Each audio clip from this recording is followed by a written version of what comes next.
करन्यासः। ॐ ऐं अंगुष्ठाभ्यां नमः। ॐ ह्रीं तर्जनीभ्यां नमः। ॐ क्लीं मध्यमाभ्यां नमः। ॐ चामुण्डायै अनामिकाभ्यां नमः। ॐ विच्चेकनिष्ठिकाभ्यां नमः। ॐ ऐं ह्रीं क्लीं चामुण्डायै विच्चेकरतलकरपृष्ठाभ्यां नमः। हृदयादिन्यासः। ॐ ऐं हृदयाय नमः। ॐ ह्रीं शिरसे स्वाहा।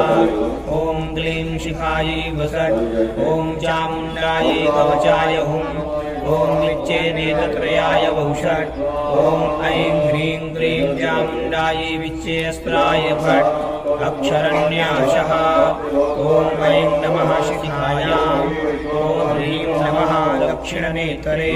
ॐ क्लीं नमः वामनेत्रे।